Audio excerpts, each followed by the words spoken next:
Hello, everybody. This is Mike Young with aPlantBasedDiet.org, and we are back with one of our food and nutrition advisors, Sid Nodder. So welcome again, Sid. Hi, Mike. Great to see you again. Yeah, great to see you as well. And I'm very, very much anticipating today's talk because I know we're going to talk about anti-inflammatory foods. And this is a follow-up to the video that we had just produced about a week ago. And that was dealing with the foods that actually cause inflammation, which is, of course, very, very negative. We don't want that. So I am very glad for you to be delivering some really good news for us today. Yeah, we need some good news after the last talk, right? And if any of the viewers didn't see the last talk, that's important too, because we talked about which foods cause inflammation. Mm-hmm. Yes, I know. It was a somewhat mood dampening discussion. There were so many things on that list, so many things. And I'm sure that everybody that has watched that video or is watching it or whatever, because it's on YouTube, you can watch it at any time, probably realized at least a couple of things on that list that they're probably eating right now. Because I know nobody's perfect and that list was long. So it just kind of left, no pun intended, a bad taste in my mouth. Yeah. Well, thankfully, there are foods we can eat that do not cause inflammation and, in fact, actually can reverse inflammation. Perfect. That's what I want to hear. Yes, everyone wants to hear that. Like we mentioned the last time we spoke, that inflammation is a part of almost every chronic disease and chronic ailment, from high blood pressure to diabetes. Everything has an inflammatory component to it. Mm-hmm. And I think you also mentioned that your risk of getting cancer rises a significant amount as well when you're eating inflammatory foods and having inflammation, right? Yeah, the Prevent Cancer Foundation and our own cancer research team, the American Institute for Cancer Research, says that a pro-inflammatory diet increases your risk of cancer by 75%. Yeah, that's huge. Yeah. That's gigantic. I mean, that's like almost, it's such a large gap there. It's almost like the difference between possibly getting it or not getting it. It could be a major determining factor. Absolutely. That's why we want to eat the foods that are not going to be contributing to that. All right. Well, so let's get right into it and let's hear the good news. Well, the first category is starches, the potatoes, beans, rice, legumes, whole grains. So just overall broadly, starches contain a lot of anti-inflammatory properties. Okay. Because they're starch, for one thing, which is anti-inflammatory, but it's also because of the fiber, the beta carotene, and the anthocyanins, which are the flavonoids. Okay, very good. And is it correct that there are diets that are based heavily just in starches? I think I've heard of some. Yeah, like Dr. McDougall, he promotes a highly starch-based diet, as do many other doctors as well, that at least 50% of your plate should be starch. Yep, that's a large percentage, yes. So let's break that down further, like beans and legumes, for example. Those are starches, but those are rich in folic acid, fiber, antioxidants, and a ton of other anti-inflammatory properties. So we have chickpeas, black beans, pinto beans. There's just a big variety, kidney beans, all sorts of things, lentils, peas, all of those would fit into the legume category too. Yeah, so any of those beans, right? Are there some that are much more nutritionally dense than others, or are they all similar, just a little bit different, and you want to have a variety? I don't know of any that are different, but we do promote a variety, and you can either eat them cooked or like in a dip, like hummus, or put them in soups. There's many ways to eat beans. You can make burgers out of beans, lots of different ways. But I will caution, right, because of our talk last time, if we're going to do it in hummus, it should be hummus with no added oil. Is that right? That's correct, because oil is one of the highly inflammatory foods. Yes. And it's hard to find the hummus. I think nowadays you almost have to make it yourself. I think occasionally Whole Foods will carry some. When I go into that store in particular, maybe some other stores, if you guys know, let us know in the comments, because this has always been a challenge of mine to find that type of hummus on the market already prepared. Yeah, I have a real simple recipe on my website for hummus, oil-free hummus, real simple. Okay, sidnodder.com. You can find it there? Yes. All right, good. The next one is just the category of vegetables, for example, because of the antioxidants, the phytochemicals, the fiber, the all of those anti-inflammatory properties. But we need to choose, like the back of your picture there, a wide range of colors and yeah. And you can eat your veggies both raw and cooked. But the cruciferous veggies like the broccoli, Brussels sprouts, cauliflower, those are loaded with antioxidants too. So, and I have a question on that, on the antioxidants and on the nutrition of the green. Is it better to have darker green? That's what I've heard as well. Yeah, that would fall into the greens category, which we're going to talk about. Okay, we haven't gotten there yet. Okay, gotcha. So then there are veggies which are high in lycopene, which is a big anti-inflammatory property as well. And that would be red peppers, asparagus, and tomatoes are high in lycopene. Very good. Yeah. I question about peppers. If you know this, I'd heard this just since the last time we talked. So I haven't had time to look into it, but somebody told me that green peppers are not ripe, but the colored peppers are. I mean, I hadn't heard that before, so I don't know about but you're saying red peppers are a source of lycopene. So that's why it reminded me of that. Yeah. Mm-hmm. That is true. That's what a red pepper is basically a green pepper. I didn't know that either. That is just ripened into red or what. I'd like to look into that a little further. My red peppers don't turn to red when they're sitting in the kitchen. They just get mushy. That's right. Yes, I hear you. So yeah, that needs further research for sure. So continue, please. Okay, mushrooms are another one that's very anti-inflammatory because they contain polysaccharides, carotenoids, phenols, and certain metabolites that are very cancer fighting and contain a lot of antioxidants. Nice. So cooked Asian mushrooms, especially like shiitake or oyster mushrooms, also contain properties that boost the immune system. So that would also be anti-inflammatory. And this is timely also because my wife and I went on a hike just yesterday out in a very remote area. And we've gone on many, many hikes before, but yesterday in particular, we saw so many mushrooms growing, so many. But of course, I know, and I want to convey this to people, just be careful because I don't know which ones are poisonous. So I'm not going to eat those unless I have an expert with me. But again, it was just timely because we have never seen so many before. And I guess when they're growing naturally in nature, in the wild, it needs just that right microclimate to flourish. And we saw that yesterday, which was cool. Wow. Yeah. Well, it's good not to eat them until you know, right? I mean, exactly. Yeah. So the next category is greens, what you were just talking about, like dark green lettuce and spinach and kale and chard and endive and all of those things. Collard greens, arugula, all contain vitamins A, C, D, K, and those are all antioxidants, which are very anti-inflammatory and are known to reduce inflammation. Okay. So many greens also contain omega-3 fatty acids, which I didn't realize for a long time, but that's a big inflation fighter as well. Yeah, it seems like as time goes on, as we discover new information like that, it's always still reinforcing what like all the things you're talking about, just further reinforcing the benefits. Right. Now, some greens have oxalates or, which we're told to be cautious about. And I think Dr. Greger writes a lot about that. But in general, dark greens are awesome.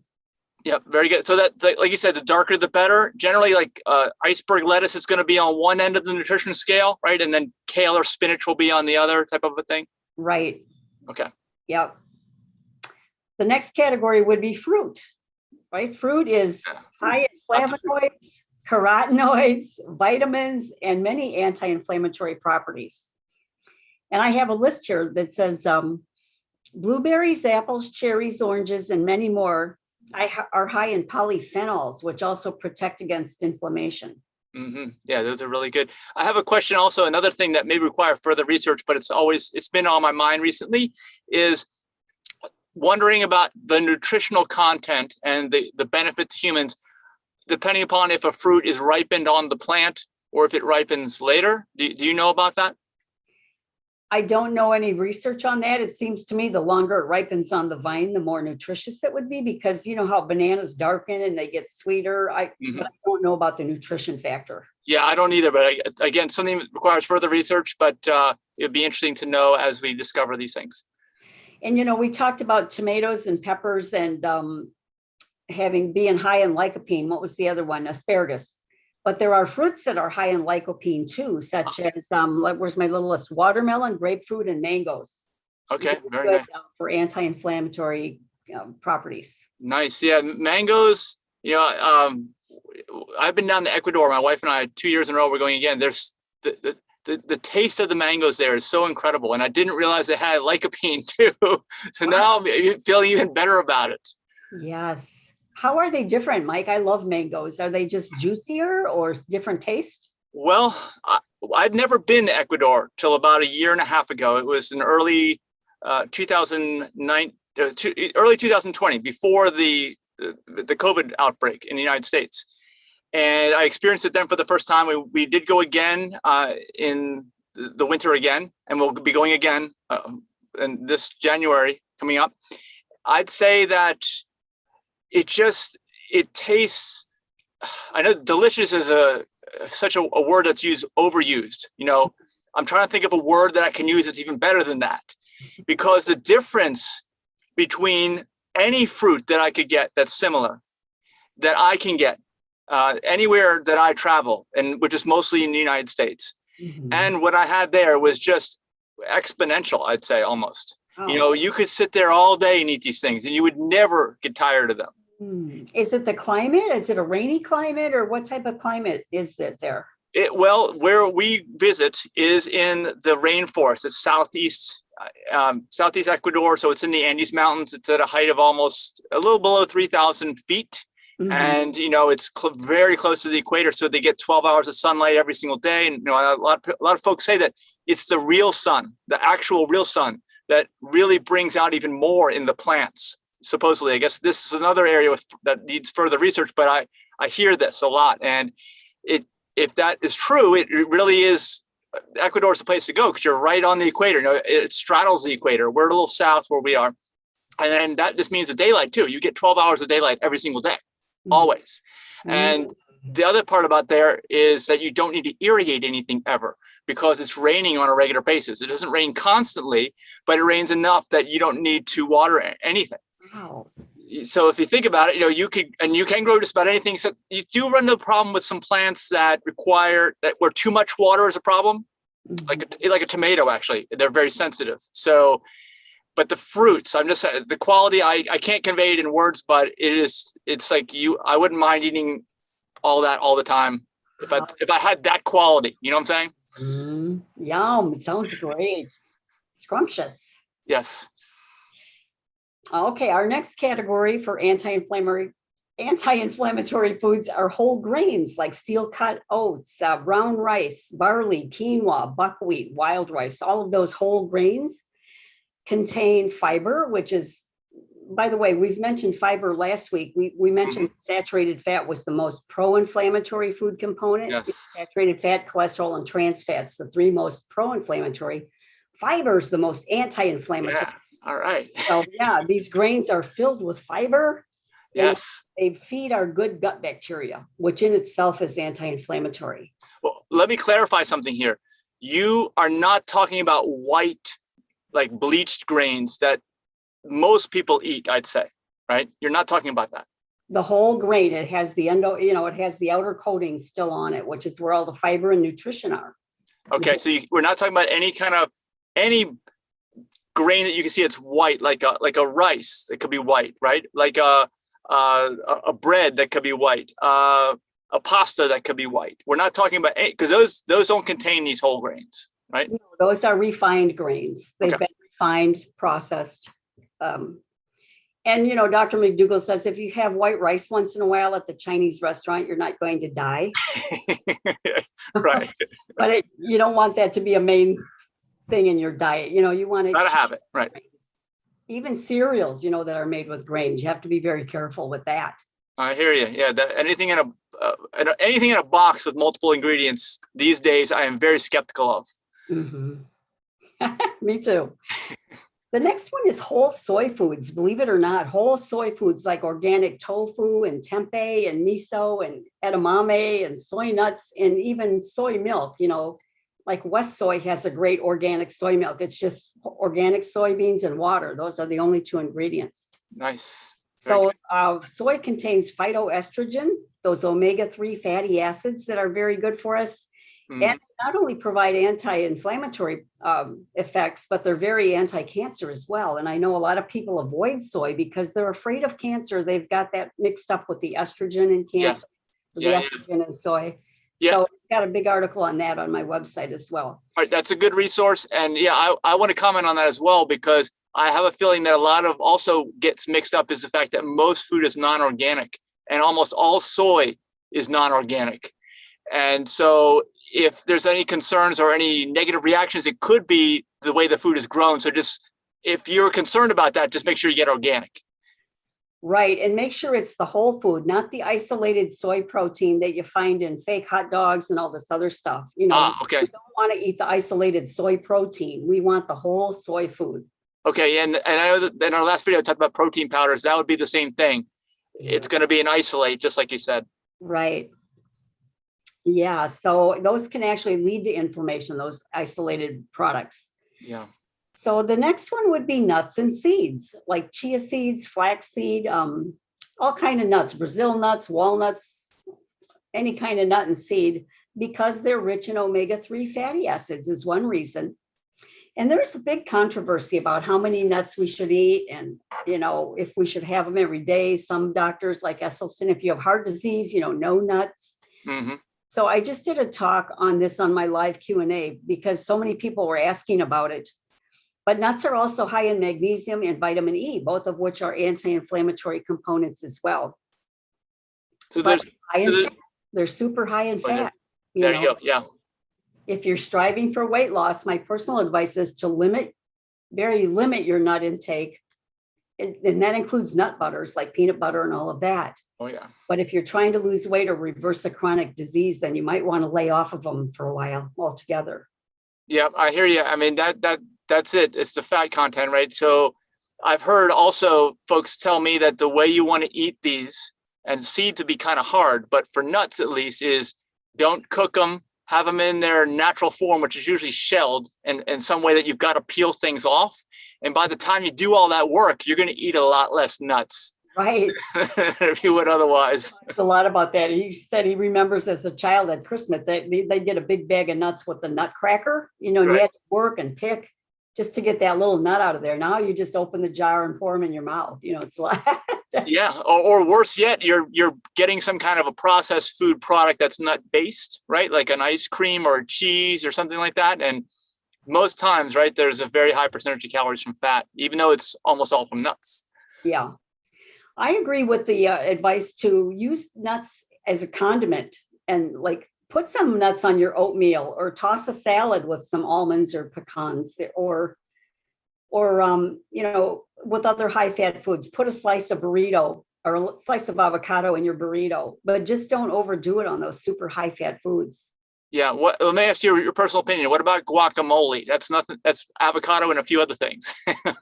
Yeah. Be careful of the oil in those store purchased, guacamole containers, but it should be limited, but it's so darn good that, it's really just one little tablespoon can really make your burrito burst with flavor. So keep it limited. Now, I do think that the idea of 1 tablespoon of ground flaxseed a day is a good idea. There's just a lot of good information on ground flaxseed. Even Dr. Greger has that in his daily dozen.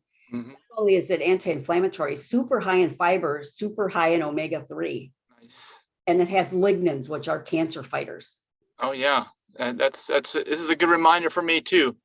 I know the benefits of it, but you're saying once a day is a good thing? A tablespoon a day, yeah. Okay. Is the recommendation. All right, excellent. Next is herbs and spices, like you wouldn't believe: garlic, turmeric, cinnamon, curry powder, chili pepper powder, powders based on chili peppers, basil, rosemary, and thyme. All of these spices contain antioxidants. So the more we can put cinnamon on our oatmeal or use turmeric in our, stir fries, the way we can get those in there. Ginger is another really powerful one. Okay, very good. So the spices themselves are excellent, what you're saying. But I guess speaking to the average Joe or Jane out there, be careful of the dish that it's in, because the rest of the dish might have some things you don't want in, right? Yeah, that's true. We don't want like a steak stir fry and then put a little turmeric on there and think that it'd be anti-inflammatory. Yeah, I'm healthy now. Yeah. But these spices really make our immune system stronger as well. So that's another benefit. Excellent. And they improve our digestion, believe it or not, even though they're spicy. Mm-hmm. Now, you might have a higher tolerance for spice than I do. Do you like super spicy things or? I do, but you bring up an interesting and an important point there about digestion. I think that I like spice. I mean, I'd say the average American anyway doesn't really like spicy food. Like when I go to ethnic restaurants, I talk to owners who are from the country. They're like, oh no, we don't make. They'll even say like, we don't make American. It's spicy. You'd have to ask them to really tone it down, over at a place like that. But for me, I'll just at a place like that that's authentic as the country, I would say I'll have it as they normally do. But I would never have it like their country's version of hot, like India hot or something like that, because I know I would react in a bad way to something like that. Yeah. Yep. So you adjust as much as you can take, or whatever, I guess would be. Yep. So at some places like that, actually, I've been to with other folks, the restaurant has refused to do that because they know what happens to the average American. The average American isn't used to handling that. So it's what they're used to, right? And people have had to pay in advance because they're afraid, the restaurant's afraid that you might have a reaction, and it's usually a digestion or whatever. You're running to the bathroom or whatever, but yeah. Yeah, we want to enjoy our food, not be striving to eat something and not be, sweat pouring off. Yeah, so it's balance, right? I mean, you don't want to overdo it. Make sure you don't do too much of a good thing. Right. Yeah, but spices, I mean, there are rosemary and thyme and cinnamon, regular spices that are not that hot. Correct. Heat, right? Yes. So green tea is another really good anti-inflammatory drink. Okay. Green tea is a rich source of polyphenols, including one called epigalactin-3 catechin. It's called EGCG for short, and it has very potent anti-inflammatory effects. I have a question about that, about the tea. I've also been hearing recently that potentially the amount of time that elapses from when the tea is brewed to when you consume it has an effect on the nutrition that's in there. Is that true? Yes. Yeah. We want to buy good quality tea and brew it correctly. That's very important. And you want, I guess, the time too. Like they have tea products, like a kombucha is a tea product, right? It could be on the shelf for 6 months, right? It could be. And apparently there may be a lessening of nutritional benefits during that elapsed time. That's what I've heard. I don't know, but I'm just, so again, something that requires some more research. So overall, plants have fiber. And as we just mentioned, fiber is the most anti-inflammatory food component out there, because what does that do? Fiber releases something called butyrate into our system, into the bloodstream. Butyrate is a short chain fatty acid that's found in beans and whole grains and legumes. And so once that butyrate goes in our bloodstream, it's very anti-inflammatory.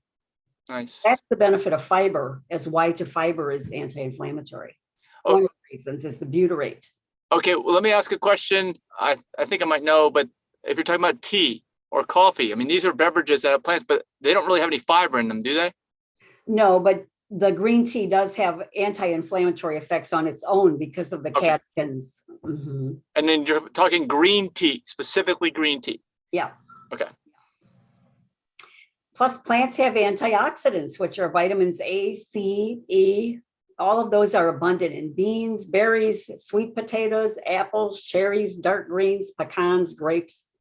All of these foods have even cacao powder. If you ever make something chocolatey and you use cacao powder, that's a rich source of antioxidants. So that would also fall into the anti-inflammatory category. Very good. Very good. That definitely would give you some caffeine too, if you need some as well. Oh, the cacao powder? Yeah.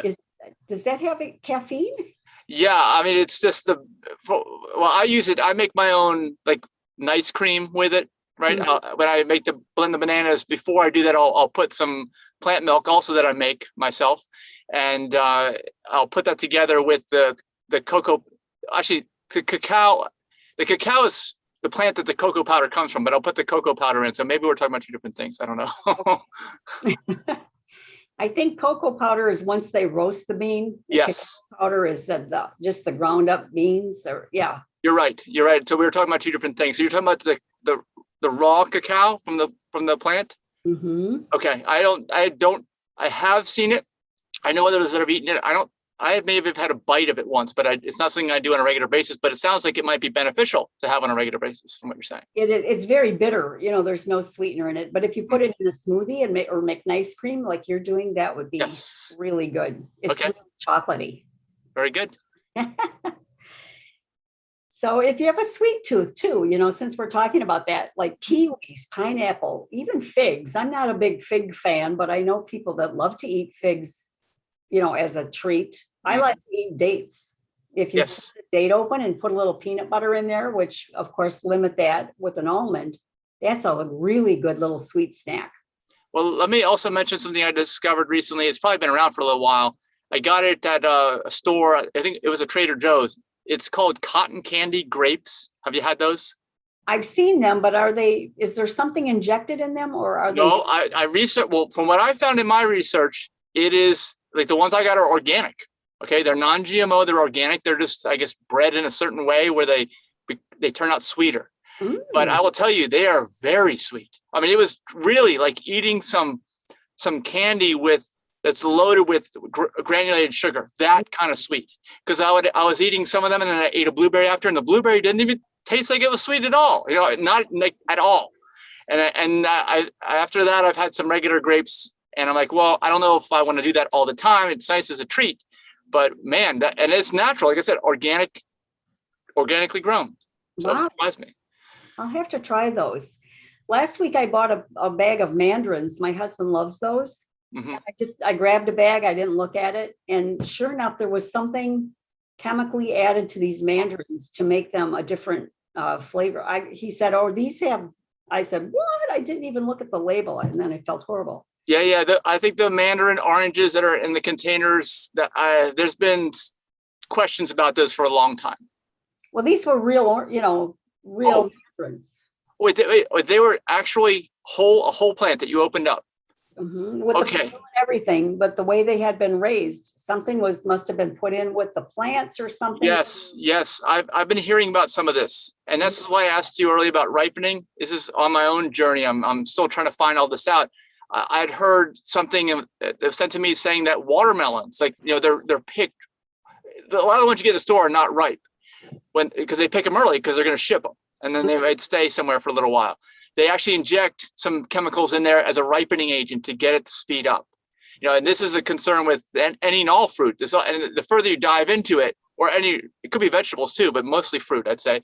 You just have to be aware of that. That's all. Wow. Yeah.